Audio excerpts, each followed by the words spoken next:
This is the indoor bike that actually makes me want to ride on days when I would normally skip a workout. This is the YOSUDA indoor cycling stationary bike, and the real win here is how it brings a stable, gym-like feel into a small home space without demanding much effort to set up or use. I would put this in the home fitness category for anyone who wants consistent cardio without complicated tech. If you are getting started with indoor cycling, returning after a long break, or just need a reliable machine for intervals and steady rides, this fits that lane. I work out in a modest apartment, and I need something I can roll out, adjust in a minute, and put away again when I am done. That is exactly where this bike makes sense. If you are a data-heavy rider who needs structured power training, you will probably want something more advanced. If you simply want an easy, comfortable way to rack up time in the saddle, it delivers. The design is straightforward in all the right ways. The frame is compact and planted on the ground, so I do not feel it twisting underneath me when I stand up on the pedals. There are two small transport wheels on the front that let me tilt the bike and glide it to a corner when I am finished. The seat and the handlebar move in ways that matter for fit. I can raise and lower the seat, and I can slide it forward and backward to get my knee over the pedal spindle where I like it. The handlebar height adjusts so I can ride more upright on easy days or drop it a little lower when I want a stronger core engagement. The pedals have adjustable straps that tighten down on my shoes, so my feet stay planted during sprints. There is a simple resistance knob between my knees that tightens against the flywheel smoothly. A quick twist ups the difficulty, and a firm press brings the wheel to a stop, which doubles as a safety feature when I need to hop off quickly. There is a bottle cage within reach. Just to be clear, the bottle did not come in the box, I used my own. Up front, a small liquid crystal display monitor shows the basics I actually check during a ride, like time, speed, distance, calories, and an odometer. Getting started was refreshingly painless. The box is manageable for one person. Inside, the instructions are clear, the tools are included, and mine even had a couple of spare screws and washers. I took my time and still had it built in about half an hour. If you have ever assembled flat pack furniture, this is easier. Once it is standing, leveling the feet takes a minute so the bike does not rock on uneven floors. From that point on, setup for each session is quick.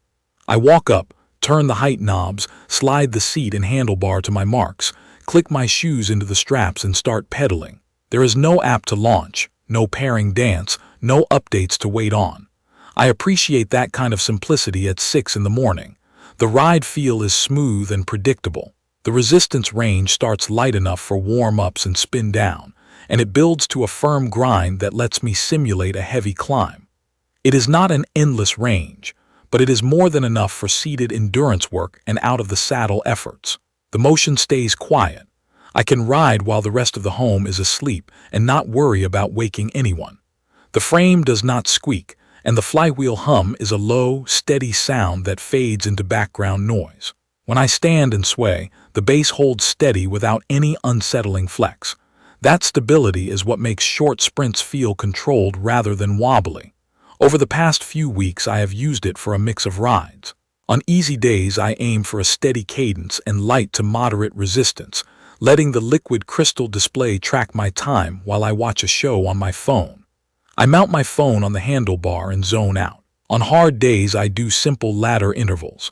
I spin easy for 5 minutes, notch the knob a quarter turn, sprint for 20 to 30 seconds, and recover for a minute. I repeat that 5 or 6 times, then cool down. The resistance changes smoothly enough that I do not jolt my knees when I turn the knob during a sprint. When I rise out of the saddle and drive down on the pedals, the bike stays put and my feet stay locked in by the straps. After a few sweaty sessions, the handlebar and seat still feel tight without any new creaks or play. Seat comfort is always personal, and here is my honest take. Out of the box, the saddle is fine for 30 to 40 minutes. After that, I feel pressure that makes me want a different seat or a padded cover. The good news is the seat post uses a standard style clamp, so I swapped on a saddle I already liked, and it solved the issue for longer rides. If you are sensitive to saddle shape, plan for a small tweak there. The liquid crystal display monitor is basic in a way that I actually prefer sometimes. It turns on with movement and cycles through the main stats. Time and distance are consistent enough to compare one ride to the next, which is how I use them. Calories are more of a rough estimate, as they are on most machines like this. There is no backlight, so in a dim room it can be hard to read without a lamp. There is no automatic syncing or fancy programs here, which is both a plus and a minus. I like that there is nothing to fiddle with, but if you want to export every metric to your phone or track power numbers, this will not serve that need. Adjustability is better than I expected. I am average height and I get a solid fit with room to go up or down. The seat height changes quickly with a twist-pull mechanism, and the fore and aft slide has clear stops that keep it from drifting. The handlebar range covers casual upright riding to a slightly more aggressive posture. If you are very tall or very short, you will want to check your fit, but for me and a couple of friends who tried it, we all found positions that felt natural within a minute or two. Importantly, once set, those parts stay put. I do not see the seat post slipping mid-ride or the handlebar loosening over time. One small thing I appreciate is how easy it is to move the bike. I tilt it by the handlebar, roll it forward on the front wheels, and it glides without scraping the floor. That makes it feasible to keep it in a living space and move it out of the way when guests come over. It also matters for cleaning. I can wheel it aside, wipe the sweat zone on the floor, and roll it back in place. Little conveniences like that add up when you use a piece of gear every day. Let me describe a typical use case. I work from home and I often hit an afternoon slump. I take 20 minutes, fill a bottle, roll the bike out, and start an interval set. I warm up until my breathing is steady and my legs feel warm. I turn the resistance knob a little, stand up, and push a strong 8 out of 10 effort for 30 seconds. I sit down, ease the knob back a hair, and spin until my heart rate settles. I repeat until I feel that crisp, awake buzz. I glance at time and distance on the liquid crystal display to keep myself honest. When I am done, I press down on the knob to stop the flywheel quickly, hop off, wipe the bar and seat, and wheel it back. The whole reset takes under a minute, and my living room looks normal again. There are a few trade-offs to know. The resistance knob does not have numbers, so you learn your sweet spots by feel rather than by exact clicks. The monitor is not backlit and does not store histories, which is fine for me but not ideal for stat hunters. The stock saddle may not suit everyone.